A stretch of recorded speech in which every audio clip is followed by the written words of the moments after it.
The Irish government are getting worse and worse, and it seems like there's no end. Only people like myself and a few other creators on X, on YouTube, on Instagram are calling out the travesty. Today we have Ken O'Flynn, being one of the legends from independent Ireland, calling out the BS that the Irish government pushes on the people. It says, the government don't want the Irish abroad to vote because the thousands that have immigrated can't return. They've left their homes and their families because of massive failures of successive governments. 100% true. You know, Sinn Féin, Fianna Fáil, Fine Gael, all these different parties that have run the country, or at least are in the running to run the country. The top three parties, the top three leaders have 100% failed the people of Ireland. You know, for the last 100 years, since the founding of the state, we've had a massive failure in government. There needs to be change. We need to vote in new people. My ideas would be to vote in a different president, hopefully someone that's more conservative, more on the right. Definitely vote in a government that is more right-leaning, something independent to get away from the EU, independent Ireland. It would be great to see this, lads. Let me know your thoughts in the comment section down below. Let's first listen to Ken O'Flynn grilling the government. How I love to see it.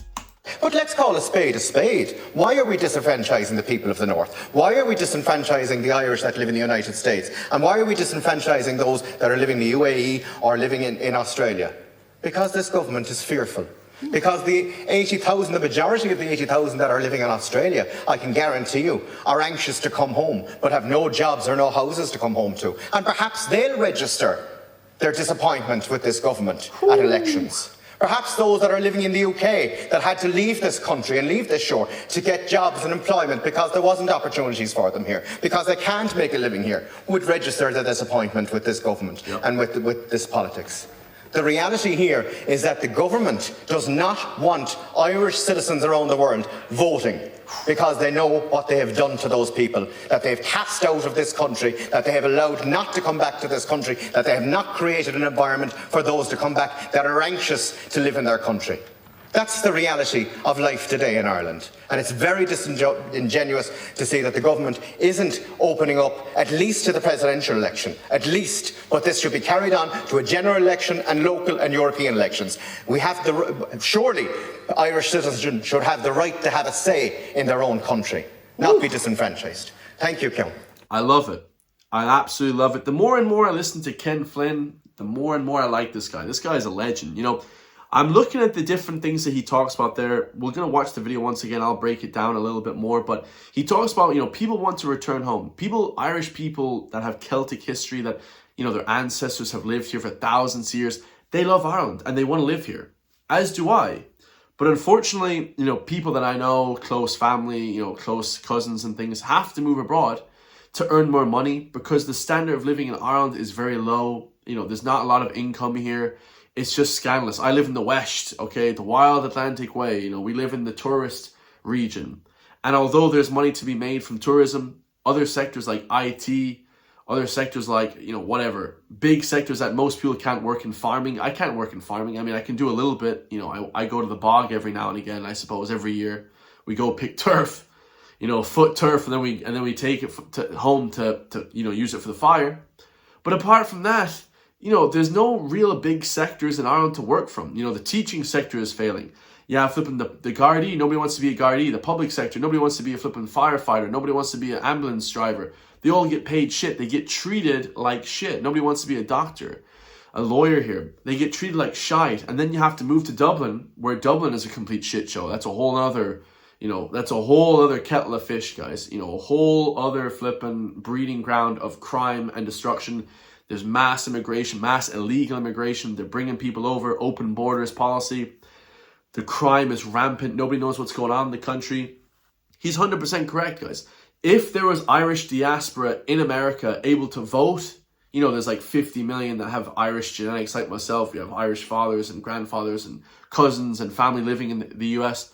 If they were allowed to vote, holy hell, the government would change overnight. Because they know in the US and in the UK, and the people that have left here, 80,000, 100,000, I think is the actual reported figure to Australia and Canada, the government would be gone tomorrow. You're not allowed to vote, I think, unless you live here, right? It's like, there's like these little tiny, you know, asterisks beside the voting rights here. We have a lot of voting rights, But if you don't live here and if you don't contribute and that kind of thing, you're not allowed to vote. So it's bullshit, guys. You know, and they're running a scam here. They're running a scheme here. You know, and it's unbelievable, guys. You know, people living in the north as well feel disenfranchised. You know, if people in the north were able to vote, and, you know, a lot of people say the north of Ireland isn't really the Republic of Ireland and this kind of thing. There's a lot of animosity between the north and the south. Look at Kneecap. They're always preaching from the rooftops how they're Irish. And they are Irish, of course, they're from Derry. But it's like, you know, a lot of people in Ireland and the Irish government wouldn't even recognise them as Irish. They're scumbags, guys. You know, they are scumbags, the Irish government, in my personal opinion, because they don't recognise a lot of people. And there's no homes in Ireland. There's a huge housing crisis. How can you raise a family, a nice Irish family, if you can't buy a home, if you can't afford groceries, if you can't afford to raise this child? You know, a regular girl now at 25-year-old, if you want to marry a 25 to 30-year-old, they don't want to live with your parents. How are you supposed to raise a family in your parents' home or in a rented accommodation with 4 other men?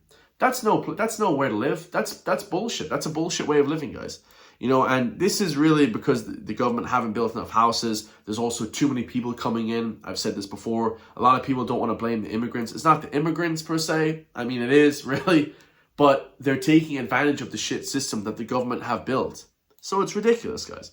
You know, and the politics here is ridiculous, guys. If they were to be voted in, I mean, they would be left. The Irish government would be gone in a heartbeat. Okay, if people knew what was going on in the US. I tell some of my loyal subscribers, and I video chat people in different family, I tell them what's going on here. They can't believe it. They can't believe in the flipping Australia, in Canada, in the US, what's going on in this country. You know, because they trick people. Now, the next video is even more bullshit. Okay, we have Micheál Martin, of course, and he says, today marks a significant step in our commitment to revitalise our capital city. The capital city of Ireland, guys, let's be honest, let's call a spade, how Ken O'Flynn calls it, is shite. The best parts of Ireland are the west, the north, and maybe the south as well, like Cork, okay? The north and the west are still culturally Irish, heritage Irish. We push Irishness, we push the love for the people, camaraderie, heritage. Our cousins, our ancestors have lived here for many, many years. But the Dublin city, apart from the true Dublin people that live there, nobody else pushes it. Every day it's shit on more and more by the government. Every day the Irish people are shit on their heritage in Dublin. You know, they make it into this new feminist movement, or they make it into some LGB movement or something. There's always some sort of virtue signaling bullshit coming from the left, the woke left, to downplay the heritage, to downplay the patriotism of the people on the right. Okay? Today, Micheál Martin says the roadmap is set out clearly. Practical actions to create a more vibrant, inclusive and sustainable city for all. I would say, first of all, stop the illegal open borders migration bullshit. Put in a lot of security at the borders. You know, it's impossible to build a wall like Donald Trump says, but we're an island. The wall is the sea, you know? So we don't need a wall. We have the sea, right? So we need to put in proper procedures so that people can't just come in here and just take off the dole for 20 years and then murder one of our own beautiful Irish women like Ashling Murphy. There needs to be checks and balances on who is coming in and out. First of all, they need to improve the jobs, give more of the jobs, the IT sector jobs, to Irish people. Stop giving them to South Asians. Stop giving them to foreign people. We need people with Irish passports that are living here, that are going to live here the rest of their lives, and that are contributing to the Irish public and the people, and that push culture and heritage. Okay, we need to reduce the crime as well. They need to crack down hard on crime. Anyone with a knife, 50 years in jail. You know, we need to make better public transportation. Okay, all these things are in desperate need, guys. Let's hear what Micheál Martin's going to say, guys. I bet it's going to be 99% BS. Government today agreed its approach to delivering on the vision of Capital City, the report of the Dublin City Task Force. Following publication of the report last October, an interdepartmental group was established to set out how the task force recommendations will be taken forward and to prepare a high-level implementation plan. Today we have approved the IDG's proposed approach set out in their report, the detail of which is contained in their 10-year roadmap for delivery of the Dublin City Task Force report. As the nation's capital, the health, security, vibrancy and attractiveness of Dublin City is important for all of us. Aside from those living, working and studying here, I know we all have reasons to visit Dublin City, whether it be to enjoy the world-class cultural programme available, to experience our unique sporting heritage, or simply passing through on the way to or from our principal airport. Those three things have been ruined. You know, now they put in the sporting heritage, the Irish, culturally Irish area, they put in religious groups to pray. You know, Ireland is a Christian country, you know, it has to remain like that. I don't care about other people's religions and that kind of thing, but Ireland is historically that, so it should remain like that. The cultural programs are gone to shit, guys. If you go down O'Connell Bridge, O'Connell Street, like I do the odd time, every few years I go there and it's such a travesty, guys. I used to walk there with my mom and dad at 10 years old, holding their hand. Oh, big city, you know, big city vibes. We're from the West. Not really much going on in the West, so we'd go up to Dublin. It is an absolute train wreck up there. There's people at the side of the road, all these Albanian or Roman gypsies drinking coffee on the side of the road, on the side of the, you know, in Costa Coffee, in Starbucks, you know, at flipping, you know, 1 o'clock in the afternoon. Like, none of these people speak English. They don't work. Like, where's the checks and balances? There should be an audit done of who is in this country. And everyone that's not contributing, get the hell out of here. Get the hell out of here. You know what I mean? Like flipping John Wayne. Like, this is bullshit, guys. This is absolute bullshit, man. You know, so the sporting heritage is done. And then the international airport, I mean, is a bit of a shit show as well. I tried park there. I tried drop people off and park there. It's a shit show. Everything in this country has gone down. You know, it used to be 2013 used to be great. Those days are over. You know, those days are long gone. But don't lose hope, my beautiful Irish people. Everything can be turned around in an instant. Very, very quickly, matter of fact. It is often the very first experience visitors have of our country. As the old saying goes, you never get a second chance to make a first impression. So we know how this experience can have a big influence on decisions made about whether or not to make a return visit, or even whether or not to invest here. Our capital city is a symbol of our nation, both at home and abroad. It is a place that we should identify with and feel proud of.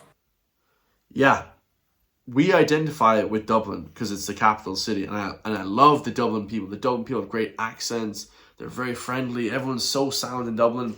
But, you know, we don't feel proud of Dublin. I'll be perfectly honest. Nobody from the West or anywhere that I talk to, the Midlands, I talk to people from Cork, I talk to people from Donegal, I talk to people from Northern Ireland, none of them are proud of Dublin. I always hear them saying, I hate Dublin, Dublin's shite. That shouldn't be the case. That shouldn't be the case. That would be like people saying, oh, New York is shit or something like that. You know, you should always be saying that your capital is the best place.